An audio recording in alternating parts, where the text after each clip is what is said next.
Welcome to सिद्धि यात्रा part 50। जय माँ काली, जय माँ तारा। आज के इस एपिसोड में मैं चर्चा करूँगा कि क्रिया करना, सिद्धि करने के बाद जन कल्याण के नाम पर लोगों से पैसा लेना कितना उचित है और कितना नहीं। मैं ये बोलूँगा कि अव्वल तो आप जन कल्याण करिए, यही इन सिद्धियों का काम है, यही देवी देवताओं का काम है, यही सिद्ध पुरुष और सिद्ध शक्तियों का काम है। और इसके एवज में आप पैसा ना लें तो ही बेहतर है। सबसे नंबर एक बात, किसी का गुरु ना बने। गुरु बनते ही आधे चीज़ों का हकदार आप हो जाते हैं। जो वो पाप करेंगे वो उनका भी आधा हिस्सा आपको मिलेगा, पुण्य करेंगे उनका भी आधा हिस्सा आपको मिलेगा। जो पैसा कमाएंगे, जो शोहरत कमाएंगे, उनका भी फल आपको मिलेगा, ज़रूर मिलेगा। पर शर्त ये हो जाएगी कि जब आपने पैसे ले लिए हैं तो उन बलाओं को वो आपके घर भेज देंगे। आत्माएं, पिशाच, डाकनी, एट्सेट्रा एट्सेट्रा, जो भी कहिए, जैसी भी शक्तियां हैं, अगर वो किसी को परेशान करती हैं तो वे क्यों करती हैं? वे उनके कर्मों से करती हैं। ये कोई ज़रूरी नहीं कि कोई तांत्रिक आपकी जान के पीछे पड़ा हो। अरे भैया, किसी के पास इतना फालतू टाइम नहीं है कि वो लगा है आपके ऊपर टुटका करने के लिए। अगर ऐसा होता तो अंबानी पहले ही गिर चुका होता, अडानी पहले ही गिर चुका होता। बहुत पैसा है उनके पास, इतने तांत्रिक हैं। हम जैसे गरीबों को लूटना और चूसना से अच्छा है आप अडानी अंबानी को ही चूस लीजिए। क्यों नहीं होता है ये सब? क्योंकि वे जब पैसा देते हैं, वो भी कराते होंगे पूजा पाठ, तो जो वो पैसा दे देते हैं और जो ले लेता है, तो वे उनकी जो भी नेगेटिविटी है वो अपने साथ ले आता है। लोग बड़े खुशी खुशी पैसा ले लेते हैं और सोचते हैं कि वाह, क्या सिद्धि है हमारे पास, क्या शक्ति है हमारे पास। लोग हमें पुण्यात्मा कहते हैं और हमने अच्छा पैसा बनाया। लोग करोड़ों लाखों रुपए बना रहे हैं। पूरे ब्रह्मांड में, पूरी सृष्टि में जो शक्तियां हैं वो ये सब देखती रहती हैं। ये जो पैसा का लेन देन होता है, इसे कहते हैं एनर्जी एक्सचेंज। आपने अपनी शक्ति किसी को दी है उस पैसे के लिए। अब उन शक्तियों को आपको संभालना होगा। तो क्या हम इतनी बुरी शक्तियों को अपने घर में आमंत्रण करना चाहते हैं? ये हमें करने के पहले सोचना चाहिए। एक महिला है, मैं जानता हूँ उनको बहुत अच्छे से। उन्होंने मेरे पास ही रहती हैं। उन्होंने पैसे ले लेकर लोगों के दुख दर्द दूर किए, उनके लिए प्रार्थनाएं करी। हाँ, तो उसका फल ये हुआ कि जिसके लिए उन्होंने प्रार्थना करी वो सही हो गई, तो उन्होंने भी पैसे भेज दिए। फिर उसके बाद उन्होंने अपने भाई बहनों के लिए भी प्रार्थना करी, तो उन्होंने भी पैसे भेज दिए। पैसे तो उन्होंने दे दिए, पर साथ साथ अपने यहाँ की जो नेगेटिविटी और बदकिस्मती है वो उन्होंने उनको दे दी। और उन्होंने उस पैसे के एवज में सोचा कि वाह, क्या मज़ा आ गया है, अब तो पैसे बन रहे हैं, बड़ा अच्छा है भाई, ये काम धंधा तो अच्छा, बड़ा अच्छा है। दूर से ही ओम नमः शिवाय, ओम नमः शिवाय, ओम नमः शिवाय, ओम नमः शिवाय करो और यहाँ पे पैसों की गठरी आ जाती है। आप पैसे जो ले रहे हैं उनके यहाँ की बुरी किस्मत भी अपने यहाँ आमंत्रित करते हैं। अब उस महिला का पति भी बीमार है, बच्चा भी बीमार है, ग्रह में कलेश हो रहा है। जो अच्छी डेस्टिनी ऊपर वाले ने उनके घर को दी थी, उनका सुखी परिवार था, वो भी सूख रहा है। और तो और पैसे की लालच में इतना अंधी हो गई हैं वो कि अपने ही पति के शत्रुओं के साथ मिलकर उसका बेड़ा गर्क करने के लिए उतारू हो गई हैं। अब वो अपने पति के भी पैसे चाटना चाहती हैं। अब इसका कोई निवारण नहीं हो सकता है और कोई उनको शुद्ध भी नहीं कर सकता है। क्योंकि जो नेगेटिव एनर्जीज़ हैं वो उन्होंने अपना काम करना स्टार्ट कर दिया है। आखिर पैसे जो लिए उन्होंने, मैंने कई बार कोशिश करी कि उन नेगेटिव एनर्जीज से प्रार्थना करूं कि भाई आप जाओ, उनको माता काली का भय दिखाऊं, पर वे मुझसे हमेशा कहती हैं इसी ने तो हमको बुलाया था और अब ये हमें भोजन नहीं देती है, क्योंकि उन्होंने जो वो सिद्धि करी थी उसे बंद कर दिया है। वो पूजा पाठ जिससे वो लोगों को सही करती थी वो उन्होंने बंद कर दी है। अब जब उन्होंने उन शक्तियों को आमंत्रित कर दिया है घर में, अब वो बेचारी भूखी घूम रही हैं, तो वो जिसको पाए उसको खाना स्टार्ट कर दे रही हैं।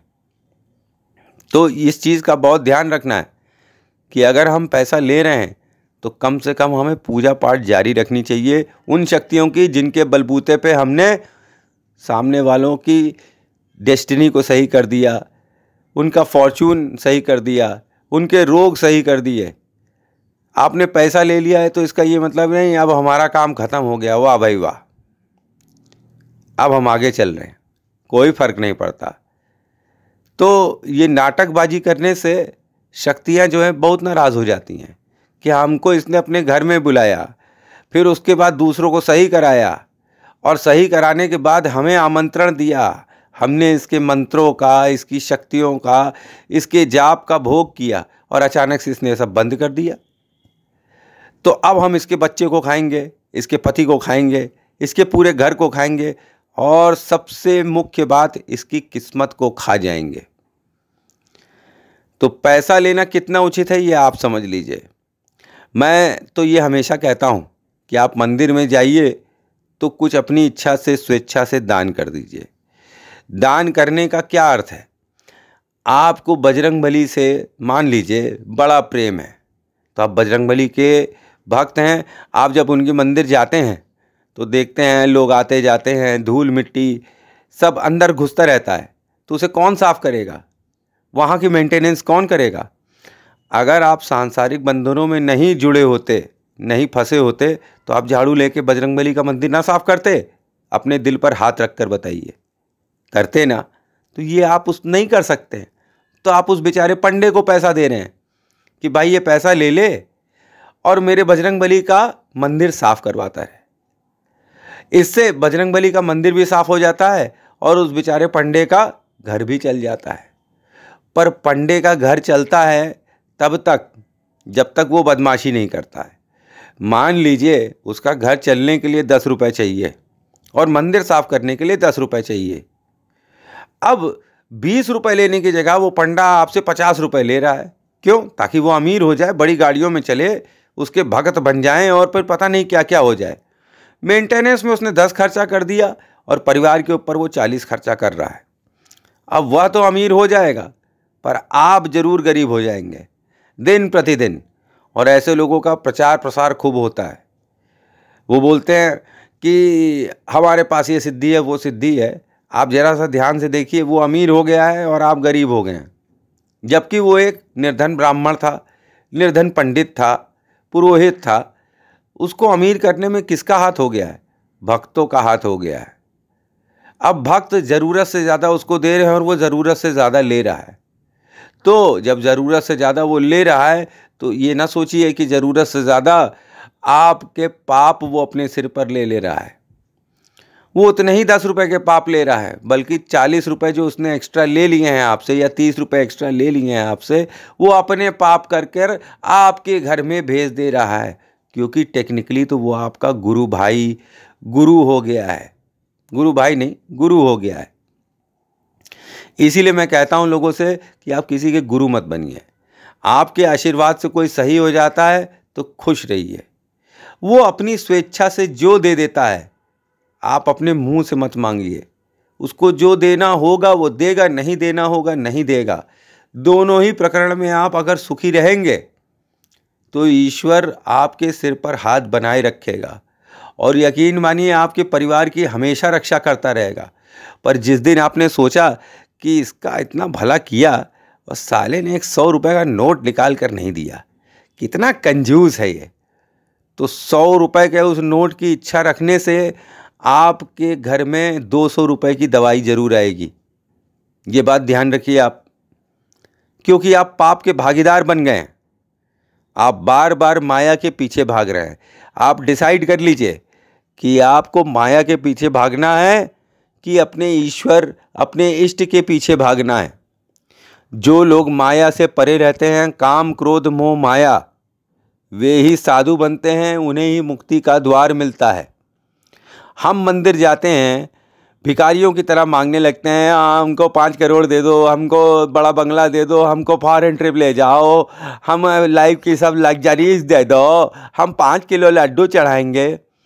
तो माया के प्रलोभन में फंसा हुआ व्यक्ति कभी सिद्धि प्राप्त नहीं कर सकता, उसे कभी ईश्वर की प्राप्ति नहीं हो सकती। उसे प्रेत आत्माएं,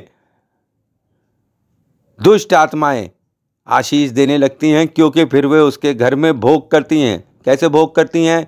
गरीबी दे देंगी, या अगर अमीरी दिया है तो बीमारी दे देंगी। किसी न किसी प्रकार से वो अपने दिए हुए आशीर्वादों का वापस से भंजन करते हैं। अगर कोई कुछ देगा तो कोई कुछ लेगा ना। Remember, for every action there is equal and opposite reaction. अब मैं अपनी वाणी को विराम देता हूं। Thanks for watching. जय मां काली, जय मां तारा। आप सबका भला हो और सावधानी से मेरे द्वारा बताए गई सिद्धियों को करें, बिना लालच के। केवल भगवान का लालच होना चाहिए आपके मन में कि हम अपने ईश्वर को प्राप्त कर लेंगे। अगर आपने सोने के सिक्के से भरा हुआ बक्सा अपने पास रख लिया है तो चिंता मत करिए, इतने सोने के सिक्के उसमें हैं, जब ज़रूरत होगी मिल जाएंगे।